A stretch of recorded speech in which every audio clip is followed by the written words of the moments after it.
Well, hello everyone. Kieran from Speaking Spurs, back to talk through some transfer updates. Obviously, Ivan Perisic is in through the door, which we were all buzzing about. That was spoken about 6 days ago. Since then, there's been lots and lots of links with players. We're still awaiting the announcement of Fraser Forster. It is coming. Pretty much everything is agreed. There's a little bit of uncertainty about when we can, when we can't announce the signing itself. But don't worry, that one is done and dusted. We'll talk about that another day. But since that signing of Ivan Perisic, we've been linked with an abundance of players, which we thought, because Spurs have been given the injection of cash that we've not had in a very, very long time. So there's plenty of money to play with. There's obviously the outgoings that are going to bring us in the extra funds. But we're looking for players in certain areas. We are looking for a backup striker. We are looking for a left-sided centre-back. We are also looking for wing-backs to come in because there's a potential that Reguilon could go out the door, one of Emerson Royal or Doherty. So we've got wing-backs to talk about. We also would like another central midfielder, another creative player, possibly some form of winger, with the possible outgoing of Steven Bergwijn, which I'm actually very annoyed about. I don't know how other Spurs fans feel about it, but from his perspective, I can understand, and I think he's been treated quite poorly. So, where to start? I think I might break it down into a few videos, so I'll record one now. I'll probably record another one when I'm at home tonight. But if we go with Jed Spence, because apparently an official bid has been made of somewhere between 15 and 17 million for the Middlesbrough player who was at loan at Nottingham Forest last year, was a key part in them being promoted to the Premier League. Now, they obviously want to keep him after that successful loan. The thing is, he wants playing time, which he will get, and I think if they come in for him and nobody of a higher stature does, he'll quite happily go there. Borough are willing to sell because of the rise of Isaiah Jones. So they're absolutely happy with that, which means they're happy to cash in and make the money because their replacement's already there. But yeah, with Jed Spence, the one thing he wants is some sort of guarantee of playing time. Now, if he comes to Spurs and we sell one of Doherty or Emerson Royal, then yes, he'll get game time because there's the cup games, the League Cup, the FA Cup. We've got Champions League, we've got Premier League. No doubt there'll be some sort of injury cover to have to be done. Players are going to need to be rested to get through the busy schedule. So he will play if one of those goes out the door. Even if they both stay, he might still play anyway. So I think there's a guarantee of that. The other thing I think he said that is if he comes to a bigger club, he doesn't then want to be shipped back out on loan. Now I wonder, would he be willing to come in the door if he was then going to be loaned out to Forest again? Because then he's got guaranteed Premier League football for at least a season. So Championship is out of the question because he's now earned himself a place there. But apparently we've put in a bid somewhere between 15 and 17 million. He's somebody we've very much been looking at. And if anyone's had a chance to watch him play, he's an exciting player. So we're going to talk about some of his strengths and weaknesses. So one of his main strengths is his dribbling ability. Last season, he averaged 1.9 successful dribbles per game, which put him in the top 6 of the Championship. Now, bearing in mind I say defender, but as a wing-back, you're kind of a defender/midfielder. But considering the position and the defensive responsibility still on you, to finish in the top 6 of the league for dribbling success rates, that's pretty good going. No other defender made more runs per 90 minutes than Jed Spence throughout the whole of the season. And there's also a heat map that shows that he often impacts the advanced areas. So I was having a look at this and it was evenly spread between defence and attack. But when you actually look at his defensive positions as well, they're not deep. He's quite high up in his own half. Not much of the heat map was around the sort of 18-yard box area. It was very much higher towards the halfway line and in the early stages of the opponent's half. Now, his passing, he had 4 assists and averaged 1 key pass per game. His crossing accuracy, without a doubt, has to improve, but he's at a young age and I have no doubts that'll improve over time, especially working with better players. He'll get used to it more when he's in those advanced areas.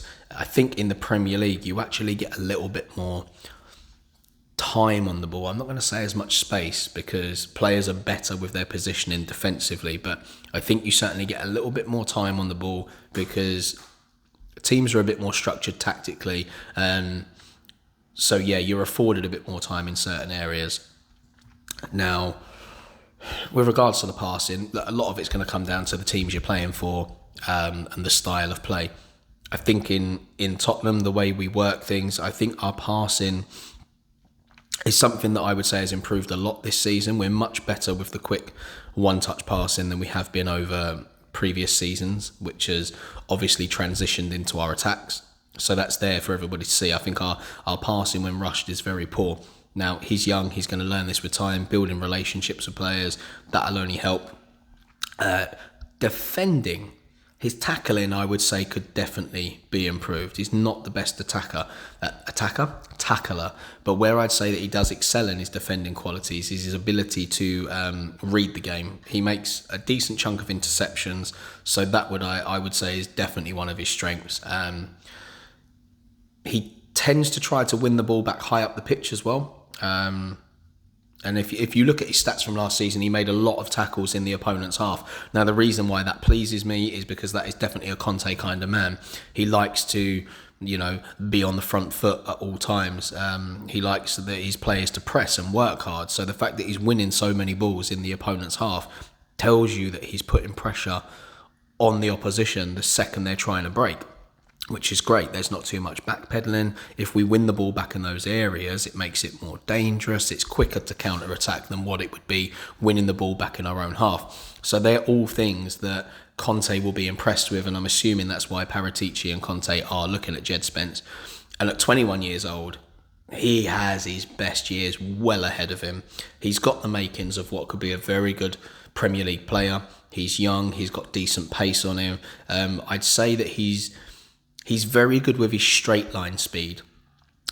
He has good close control, but that actually, if you watch him, that's become a bit of a detriment at times, his close control, because what tends to happen is the ball will come in for him. He takes the ball in nice and close. It's hard to get the ball off him. However, it means he's not always able to utilise his speed to break on the attack quick enough. If you would have watched Ryan Sessegnon when he was at Fulham in his early days, young, he would get the ball straight out of his feet, burst past defenders. Now, the problem with Jed Spence, because he keeps the ball in close, it means you've then got to take that second touch to get the ball out of your feet before you can then burst past the opposition. So if he can just learn how to open himself up and take that touch into space instead of so close, yes, he's hard to get the ball off, but it does slow down the attack at times, which means it then takes him a while to get into his stride. So almost that speed that he has can be underutilised by himself. But again, learning the wing-back role properly under a manager like Conte, I would expect that is something that they would change. But all in all, I think it would be an excellent signing. There's loads of clubs in for him. There is competition, so it's going to have to be a conversation where he's assured that he's going to get a decent chunk of football. I think because Tottenham have got Champions League, it's definitely one of the more attractive prospects to him. So we'll see what happens with that one. Keep an eye. I'm very excited about that. We'll talk about another supposed bid that we've put in. So we will move on to strikers. Gabriel Jesus is that man in question. Striker, winger, kind of a bit of everything, can play across the front three anywhere. As he pretty much proved last season at Man City, I thought he was excellent, to be honest, when he was used. He's been very underused in his time at Man City in previous seasons, but with Aguero going, it's opened up more opportunities for him. Now, he's a player that we've looked at in the past. We've been linked with him early in his Man City career where he wasn't quite getting the minutes that he'd have hoped for because of Aguero and their reliance on him and some of the other amazing players that they've got there. But Arsenal are in for him. Now, their technical director, Edu, and former player, he held talks with Gabriel Jesus' reps. So what we've then done, it's kind of forced our hand. He's a player we're interested with. Obviously, we've got Champions League football, which is better than the Europa League football that Arsenal can offer. So it gives us an upper hand in a footballing sense in terms of the standard. So we've apparently jumped in with what would be a 40.2 million bid for the Brazil international. I'm in two minds about this one, but we'll talk a bit more about him. So last season he scored 13 goals and got 12 assists in all competitions. which is quite a decent feat considering he only played 2,570 minutes across those competitions, which means he actually directly contributed to a goal every 102.8 minutes. So that's better than 1.5 games. So he's basically on 1 in 2 in terms of, if you put it in just games, but actually in terms of minutes, he's better than 1 in 2. He has been apparently offered to Real Madrid and Atletico Madrid. I don't know what their view on him is, whether they need him, are they looking at bigger targets. But what he's actually come out and said himself is, I'm fine, I'm calm, I'm looking for what's best for my career.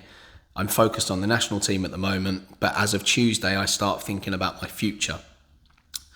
So right now, as it stands, he's in the final 13 months of his contract. But by the time he actually moves somewhere, he'll be in the final year, which means it's one of them where normally the fee would drop quite substantially. But I think because of the quality of player that he is and the competition there'll be, it means Man City will get decent money no matter what for him.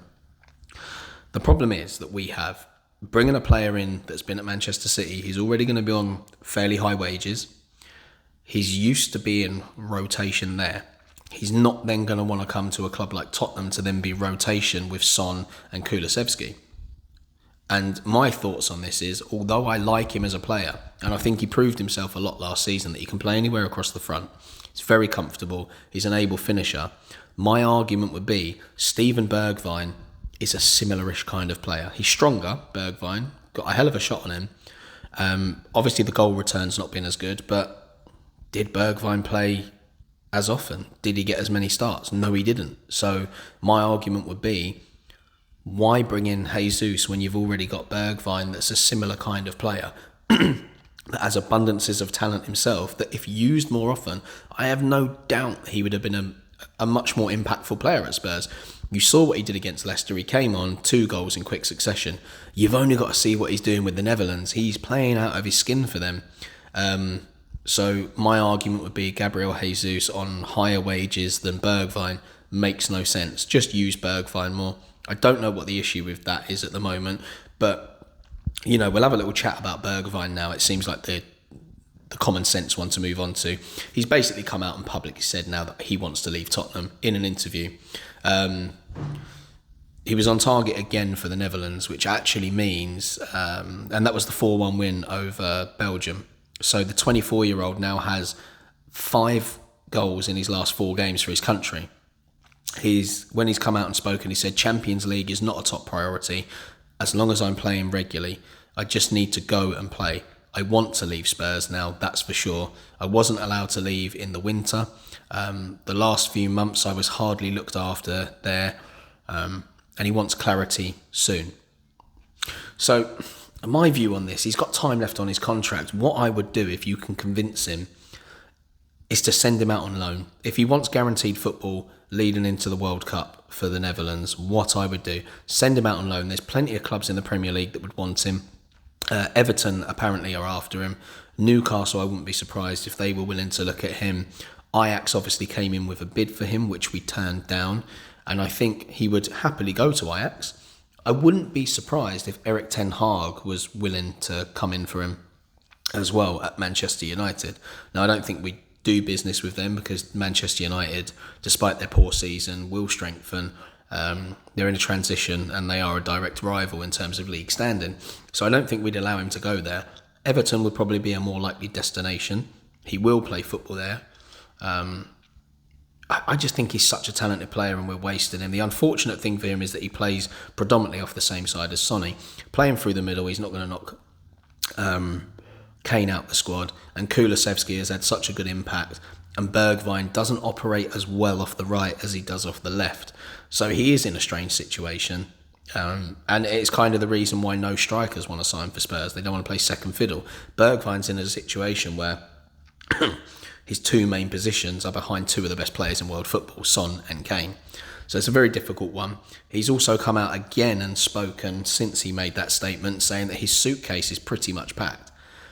But if I was Daniel Levy, I'd be pushing for a loan deal with an option to buy, not an obligation, an option to buy, so we can reassess at the end of the season, because we don't know what's going to happen with Son, Kane, We don't know where we're going to be by the end of next season. So I think for everybody, it's probably the best move. It means there's a possibility of him breaking into the Spurs squad the season after. He could go out on loan and actually perform really well, which will maximise his transfer fee, because we paid 27 million for him, and I think we're looking to recoup as much of that money as possible, because we're going to be making a loss on several players like Lo Celso, Tanguy and Ndombele. So to me it just makes sense. Send him out on loan, let him build his value back up, then make a decision at the end of next season. It makes the most sense to me for everyone.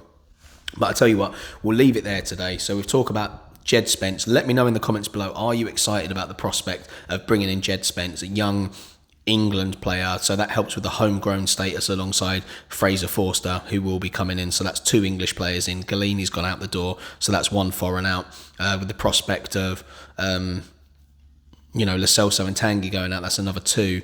Then we will talk tonight about midfield targets. So there's 3 midfield targets that I'm going to talk about.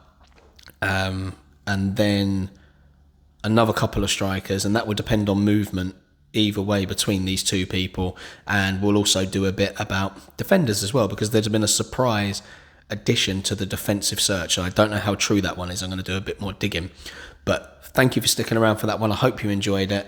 Don't forget to subscribe to the channel if you haven't done so already. It does help the channel grow, and it means I'm able to make more and more of these videos, and the more subscribers, the more regular the videos will get. So yeah, we've covered Djed Spence, Gabrielle Jesus, a little bit on Bergwijn, but yeah, we will talk about midfielders, defenders, and a couple more strikers in the next video, which will be out tonight. So thank you for sticking around. I hope you enjoyed it. Take care, and until this evening, come on you Spurs.